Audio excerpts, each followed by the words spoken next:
His kindness brought 300 warriors to his ranch. Before we begin, let us know in the comments where you are watching from so that we know where this story has traveled. Caleb Remington lived a life stripped down to bone and habit. A lone ranch, a quiet man, and days that never changed. Until the night he spotted a figure crouched beside the creek. A young Apache woman trembling from cold and exhaustion. She didn't speak his language, but fear doesn't need translation. Her name was Ayanna. Caleb didn't hesitate. He offered a spare blanket, a warm tin of coffee, and a place to sleep in the barn. Just a simple act of decency. But on the frontier, kindness always has a cost. Ayanna kept glancing toward the dark pines, watching, listening, as if expecting the land itself to rise up, and at first light it did. Hooves. Hundreds. A rolling thunder across the prairie. 300 Apache warriors surrounded Caleb's ranch in a slow, silent ring. No war cries. No rifles raised. Just a message. They were here for her.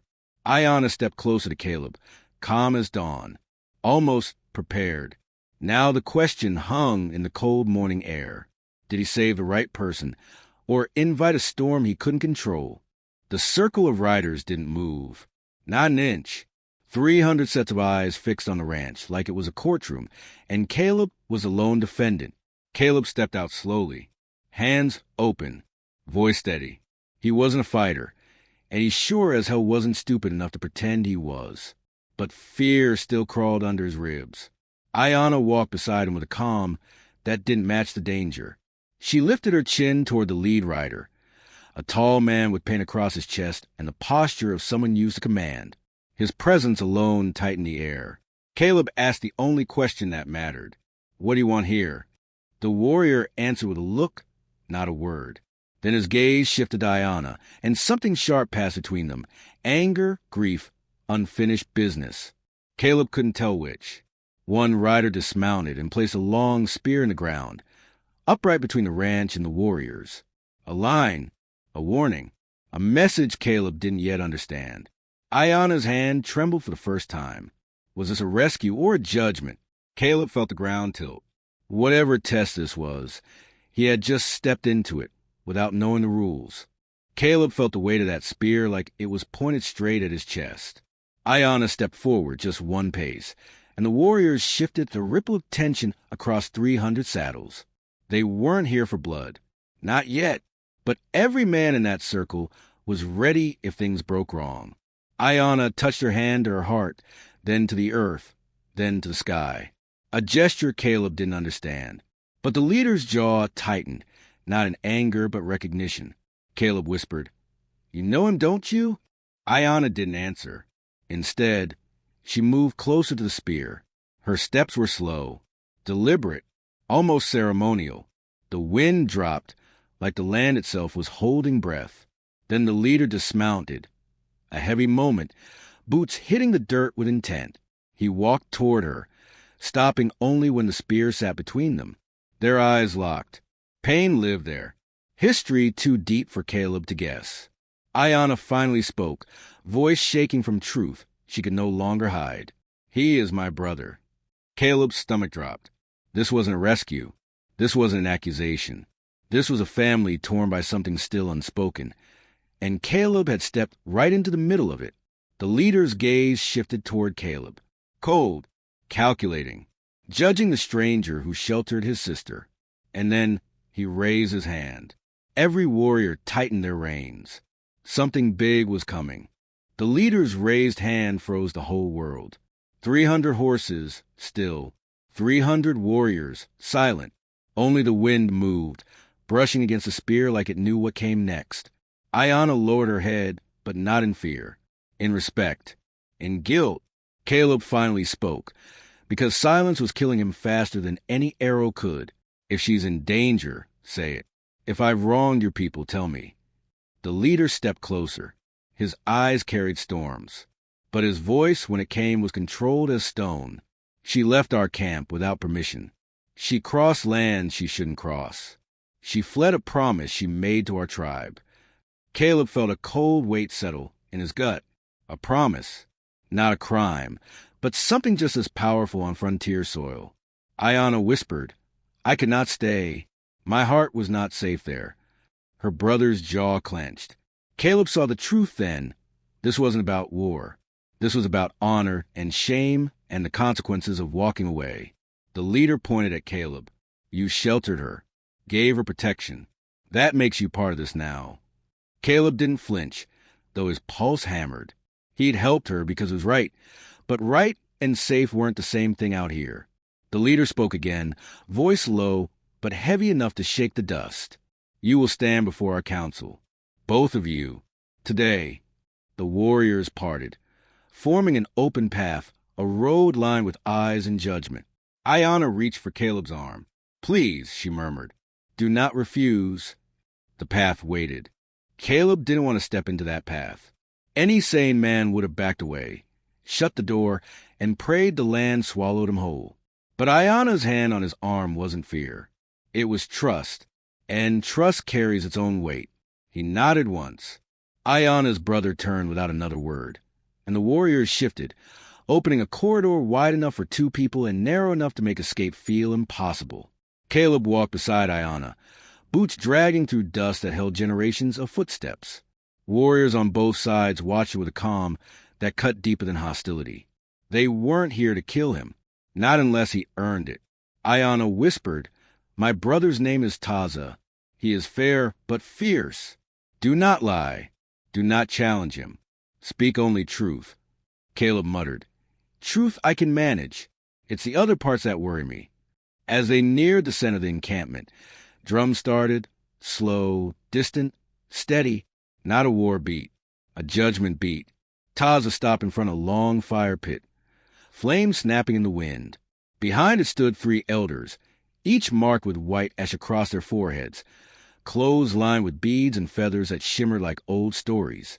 Ayanna bowed her head. Caleb followed, awkward but respectful. One elder raised a hand. The drums stopped instantly. His voice cut the air clean. "The woman comes home with a broken promise. The white man walks beside her. Both must tell how their paths crossed and why she sought shelter under his roof." Caleb felt the heat of the fire on his face. Ayanna's breath wavered. This wasn't just a hearing. This was a test of their souls.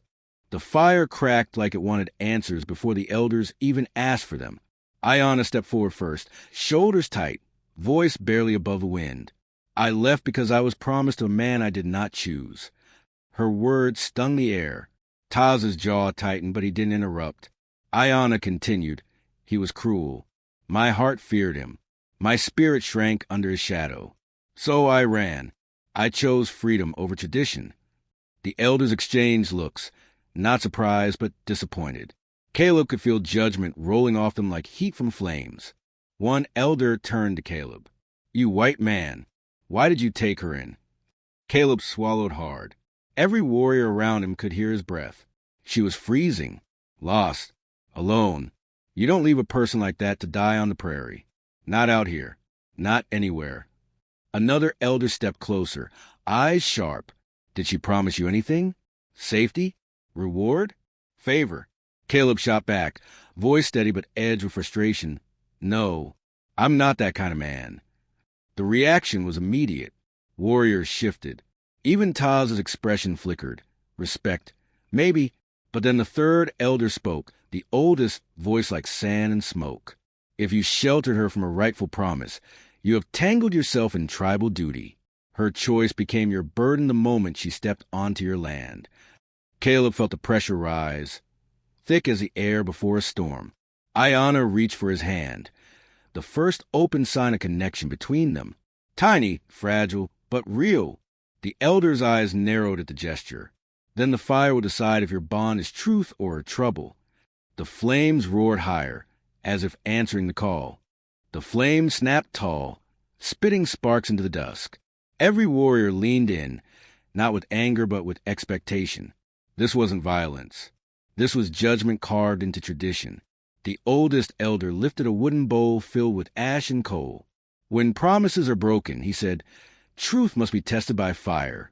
One of you must take the ember walk, and prove your words carry no lies." Caleb stiffened. He didn't know the rules, but he knew enough to sense danger. Ayana stepped forward. I will walk. It was my promise that failed. Taza slammed his spear into ground. No, you ran because fear clouded your spirit. That is weakness, not deception. The test belongs to the one who sheltered you. The circle thickened with whispers. Eyes turned to Caleb. He felt the weight of it. The heat, the stares, the responsibility he never asked for. But Ayana grabbed his arm, fierce for the first time. This is not your fight. Caleb looked at her. Really looked. Everything he'd done wasn't for reward or romance. It was because she deserved protection. And if the only way to prove it was to burn his feet, then fine. He stepped to the edge of the ember path. The coals glowed orange and white, alive with heat. The oldest elder raised his hand. Walk with honesty. If your heart is false, the fire will claim your strength. Caleb stared at the burning ground. The heat punched his skin even from here. Taza watched him like he was measuring a man for the first time. Caleb took a breath. A long, steady one. Then he lifted his boot toward the fire. Heat rolled off the ember path like a living creature, breathing against Caleb's skin. Every instinct screamed at him to step back, but pride, decency, and the eyes of 300 warriors held him in place. Ayana whispered, Caleb, you don't have to prove anything. He didn't look at her. If he did, his courage might crack. Instead, he stared straight down the path, a glowing river of pain and judgment. Then he stepped forward. The first touch of heat sliced through his boot like a knife. A gasp rose from the circle. Caleb clenched his jaw and took another step, and another. The elders watched without blinking. Taza's expression hardened into something new. Not suspicion, not anger, but respect sharpening like steel. Halfway through, the pain surged. Caleb stumbled, nearly falling to one knee. Ayana cried out, reaching toward him, but 2 warriors gently held her back. Interference was forbidden. Caleb sucked in a breath that scorched his lungs. He forced himself upright. One more step, then another. The world narrowed to fire, breath, and will. Finally, boots blackened, legs shaking. Caleb stepped off the coals and onto cool dirt. The circle erupted in a wave of murmurs. Not mockery, recognition. The oldest elder walked forward, studying Caleb's burned boots, then his eyes. The fire marks the liar, he said. You stand unmarked. Ayana covered her mouth, tears falling fast. Taza lowered his spear. The first barrier between their worlds just broke. The murmurs faded, replaced by a thick, waiting silence. Caleb stood there, panting, boots half melted, smoke rising from his soles. But he stayed upright. That mattered more than the walk itself. Ayana rushed to him the moment the warriors released her. Her hands shook as she steadied him. You shouldn't have done that, she whispered, voice cracked with relief. Caleb managed a thin smile. Seemed like the room wanted an answer. Taz approached slowly, spear tucked under his arm now instead of ready for judgment. He studied Caleb like a man trying to reevaluate every assumption he had built. You walked in our fire, Taza said. Most of my own warriors wouldn't do that. Caleb didn't respond with pride. He didn't need to. The oldest elder raised his staff. The test is done. The truth has been shown. Now we decide what becomes of the woman and the man who stood beside her. Ayana's hand tightened on Caleb's arm. Fear returned, not for herself, but for what they might demand of him. Taza looked between them, torn by duty and blood. She cannot return to the man she fled, he said. But to live outside the tribe, she must have protection. A home, a place where no one can claim her again. The elders nodded. Agreement, but not comfort. Then one elder pointed directly at Caleb. Will you take that duty? Will you shelter her, not for one night, but for the seasons ahead? Caleb felt the way the question hit, like a hammer. This wasn't marriage. This wasn't ownership. This was responsibility, chosen or rejected. Ayana's breath caught. Taza stood still as stone. Caleb's answer would shape all their fates. Caleb didn't rush his answer. The fire snapped. The warriors waited, and Ayana stood beside him with hope fighting fear in her eyes.